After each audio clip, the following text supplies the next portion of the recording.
La semana de explosión de Goody Marks llegó mucho antes de lo que esperaba y al parecer llegó para quedarse.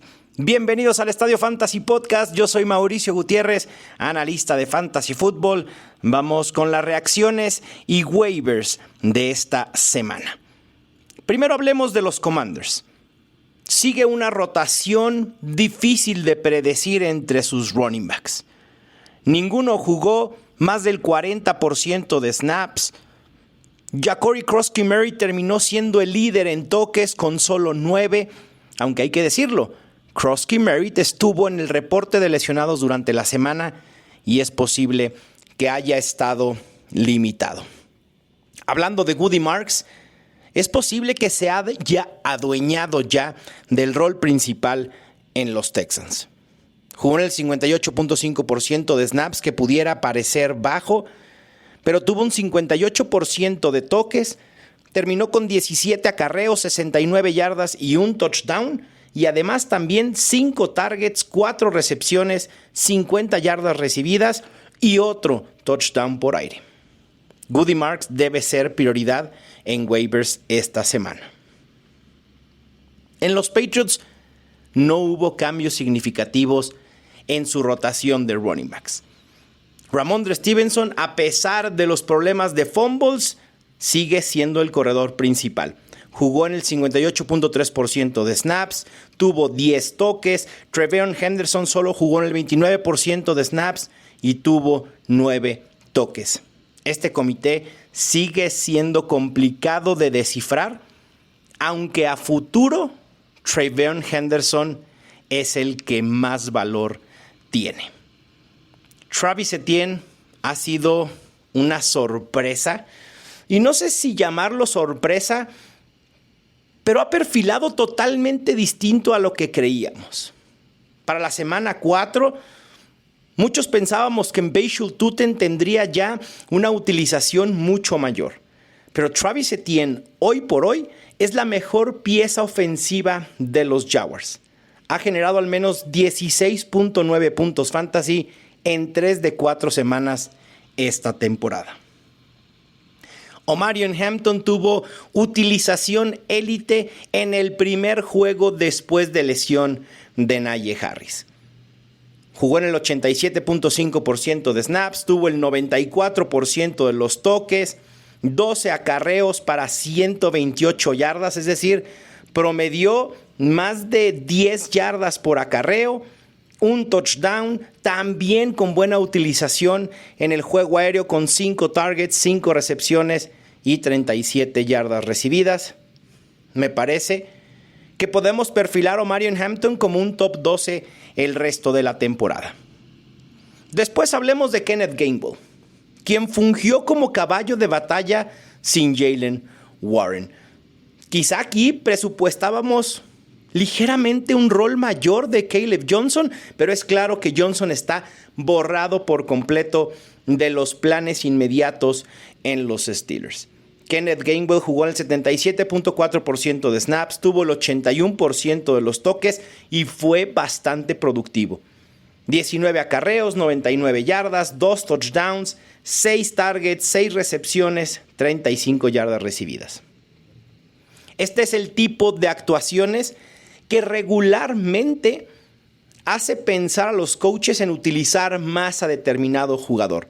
Vamos a ver cómo se distribuye el volumen cuando regrese Jaylen Warren, porque esto puede ser un comité nuevamente cercano a lo que vimos en semana 1. Y en los Saints, aunque quizá no perfilo un comité per se, es claro una de dos: o que quieren limitar a Kamara porque ha sido poco eficiente en el juego terrestre, o quieren involucrar mucho más a Kendre Miller. Miller pasó de 5 toques en semana 1 a 6 en semana 2, a 9 en semana 3 y por último a 11 en semana 4. Vale la pena buscarlo en waivers meramente por especulación. Christian McCaffrey, si vemos sus números por tierra, McCaffrey pudiera incluso decepcionarnos.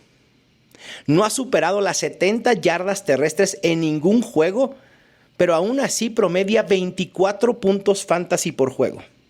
Y es que el tema es en lo que está haciendo en el juego aéreo. Ya lo decía en Red Zone que Christian McCaffrey, antes de entrar a la semana 4, era líder en la NFL con 77 toques y que esta había sido la mayor utilización que ha tenido McCaffrey en su carrera en las primeras 3 semanas en una temporada. E insisto, la utilización por aire es lo que está desbloqueando, no sé si un nuevo nivel de McCaffrey porque lo conocemos, ese potencial, pero está promediando 10.75 targets, 7.75 recepciones y 76.25 yardas recibidas por juego. Si contamos solo su producción por aire, sería el wide receiver 5 en puntos fantasy totales en lo que va de la temporada. Vayamos con los wide receivers porque hay cuestiones muy importantes, algunos regresos en donde me sorprendió la utilización, empezando por Chris Godwin. Pensé que Chris Godwin estaría mucho más limitado y quizá lo mejor, lo que me faltó ver en mi proceso es que los Buccaneers iban a poner a Chris Godwin en un rol mucho mayor quizá de lo que ellos mismos esperaban por la lesión de Mike Evans.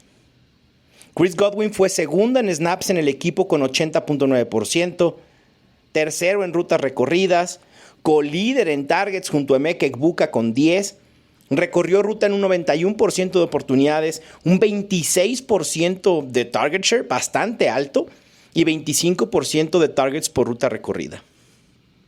Aquí obviamente tenemos que presupuestar y empezar a proyectar qué es lo que va a suceder con este trío de receptores para Baker Mayfield. Porque va a llegar un momento en el que va a estar Mike Evans, va a estar Chris Godwin y va a estar Emeka Egbuka. Pero con lo que ha hecho Emeka Egbuka en este inicio de temporada, es muy complicado que pises el freno para limitar a quien ha sido una de tus mejores armas ofensivas al momento.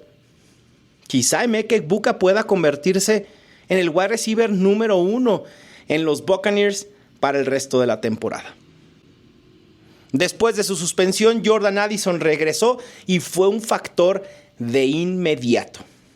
Aquí también mi error fue creer que Jordan Addison quizá no iba a estar limitado por haber sido una suspensión y no una lesión, lo que lo marginó de los primeros 3 juegos de la temporada, sino Carson Wentz.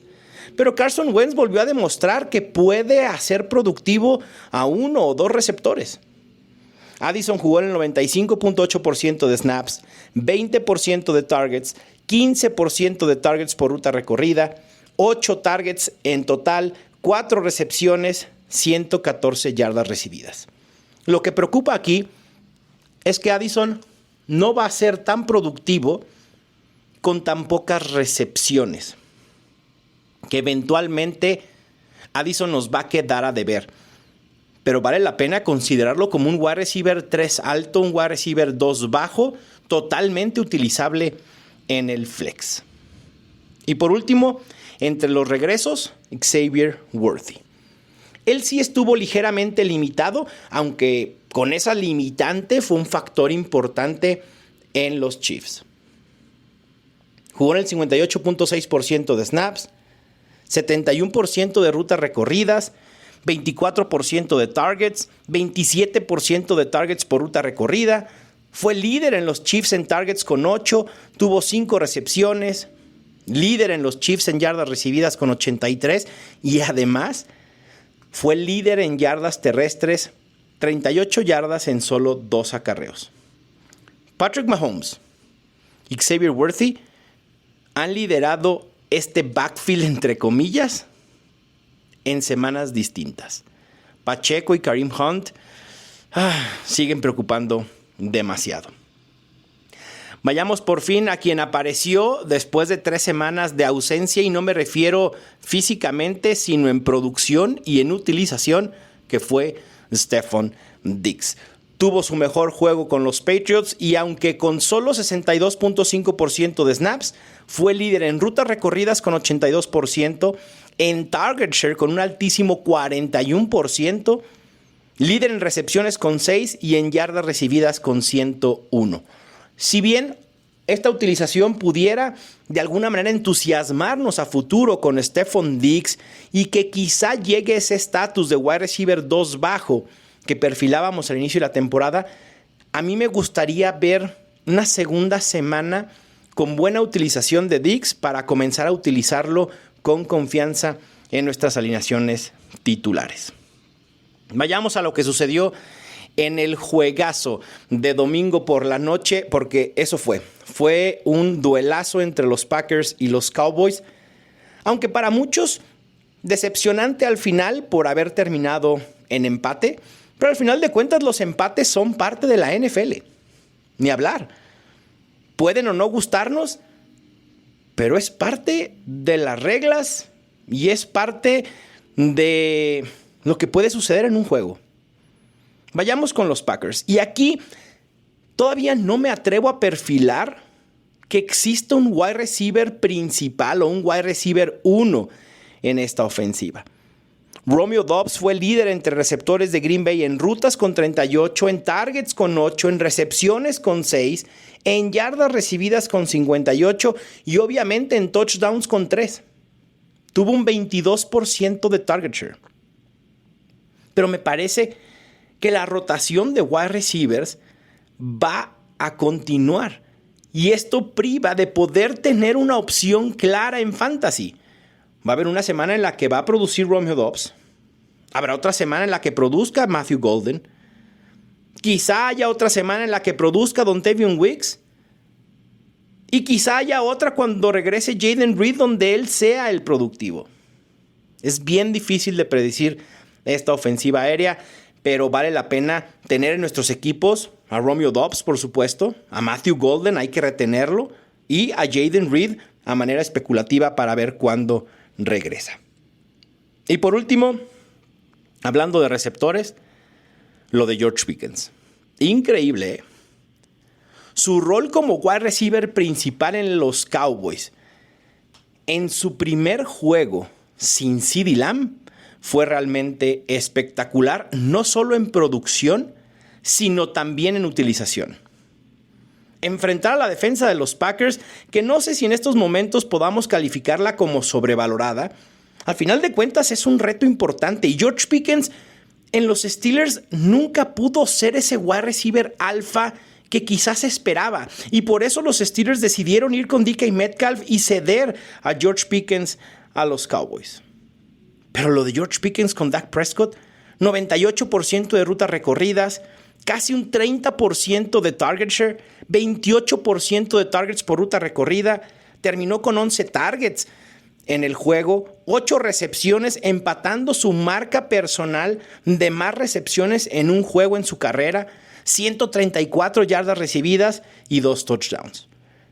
Pero lo más importante es que a pesar de tener a Jake Ferguson, que Jake Ferguson anotó su primer touchdown de la temporada, lo cual son muy buenas noticias porque es lo que nos estaba faltando para afianzar a Jake Ferguson como una opción top 5 en fantasy.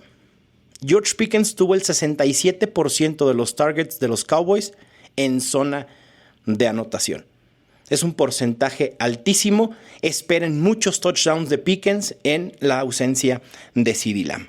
Y para terminar, Dallas Goedert sigue siendo demasiado dependiente de touchdowns. El 25% de sus recepciones esta temporada han terminado en anotación. Ese porcentaje es insostenible. Tengan cuidado con Dallas Goedert. Lo podemos perfilar como un tight end 1 bajo, top 12, quizá mejor como top 15, porque las semanas en las que no anote nos va a quedar a deber muchísimo. En cuanto a los waivers, como recapitulación, los running backs a buscar: Goody Marks como opción principal, obviamente. Después Chris Rodríguez, Kenneth Gainwell y Kendre Miller. De wide receivers, Darius Slayton por la lesión de Malik Nabers. Obviamente, si Wan'Dale Robinson estuviera disponible en sus ligas, debe ser la prioridad número 1 de receptores. También Eli Cayomanor, que lo hemos dicho ya durante varias semanas. Troy Franklin, Romeo Doubs. Y una opción para ligas profundas es Isaiah Bond de los Browns. En cuanto a tight ends, Bretton Strange, Isaiah Likely, que ya regresó y aunque no tuvo un rol tan importante, hay que esperar a ver en las próximas semanas a ver qué sucede en ese cuerpo de tight ends en los Ravens. Y Oronde Gadsden de los Chargers, también pensando un poco en ligas más profundas. Espero que ya hayan ganado sus duelos, obviamente, excepto si están contra mí. Les mando un fuerte abrazo. Yo soy Mauricio Gutiérrez y esto fue el Estadio Fantasy Podcast.